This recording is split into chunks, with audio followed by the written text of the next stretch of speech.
Our whole life is shaped by decision, but there's 3 decisions you're making every moment you're alive. And the way you make these 3 decisions shapes your destiny. 3 decisions that control people's entire lives. They're happening right now as people are listening, and they can test in their own mind if it's true. When I was a little kid, I grew up in a pretty tough environment.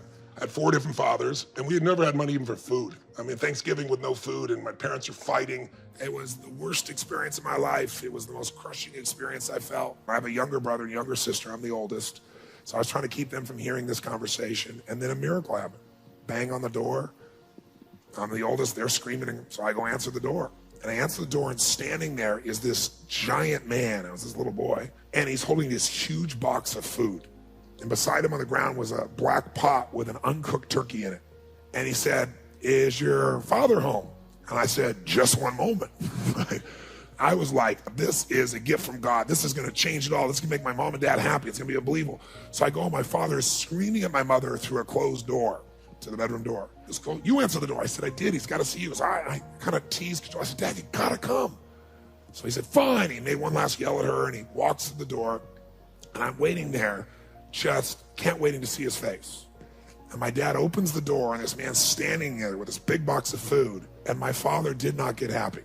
He looked at this man, and he raised his voice to him, and he said, "Look, we don't take charity."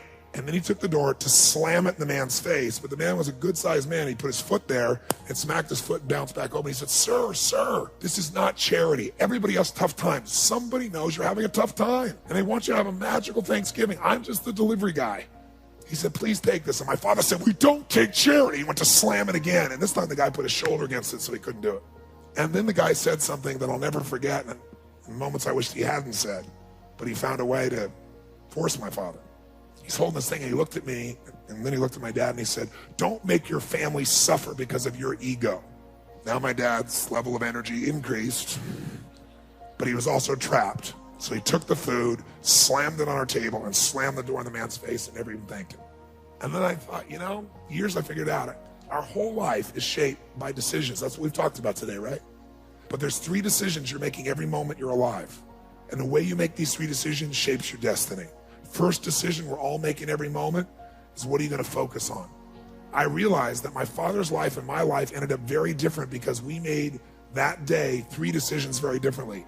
He decided to focus on the fact that he has not fed his family.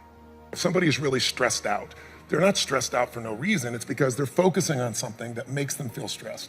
They often, when they're focusing on it, it changes the body. You start to feel tight. You start to feel a certain way.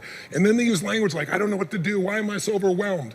So if we change what we focus on, if we change the way we use our body, if we change our language patterns, we'll instantly feel different. Think of how do people use their body when they're worried versus when they're excited. Yeah. If you learn to use your body first, use your focus first, you can literally change how you feel in moments, and then you develop new habits where you start to feel good all the time, and it isn't some phony fake pump up.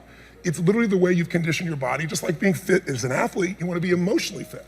And the second question you got to decide, every moment you're alive, and including this moment, what are you going to focus on? Second question is, as you're focusing on, what does this mean?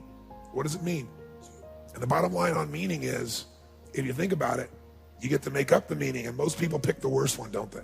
That day, my father decided to focus on the fact he hadn't fed his family, and I know what meaning he gave because he said it out loud over and over again, that he was worthless because he had not taken care of his family. The meaning creates your life. If you think, God is punishing you, that's why this is happening, which some people do, or God is challenging me, or is this a gift from God, or has it got nothing to do with God, I'm just a lazy bitch. So the meanings we select change how we feel instantly. Mm-hmm. And then the final, most important decision you make every moment you're alive.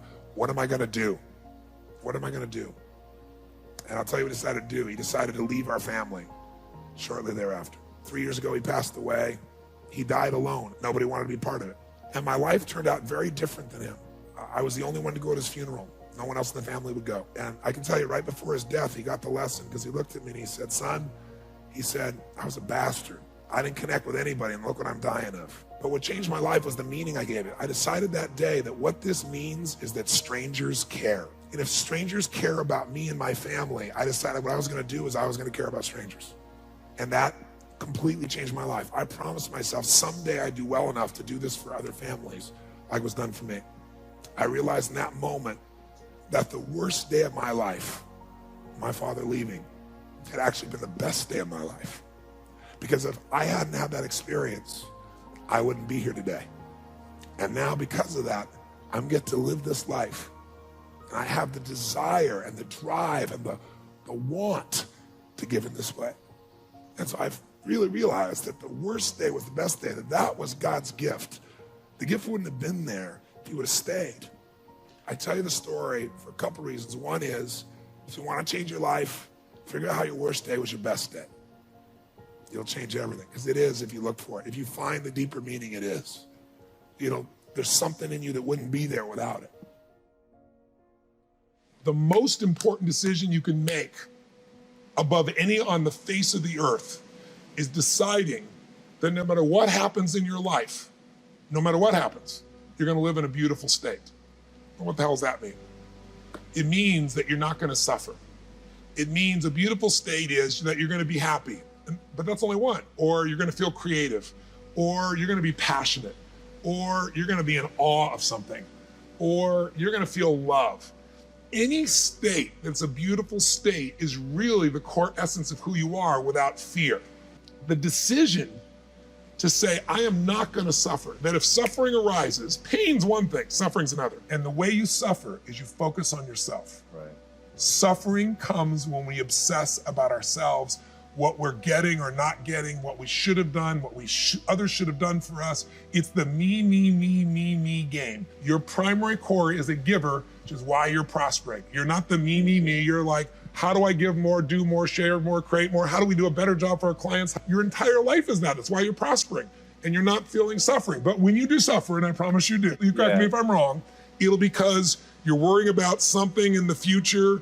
How's this going to happen? Will this come together? Suffering can be worry, it can be anger, it can be frustration. It's anything that takes you out of a beautiful state. And here's what people don't get. You can end suffering by stop focusing on yourself and focus on something you want to serve greater than yourself. Your children, your wife, your mission, your life.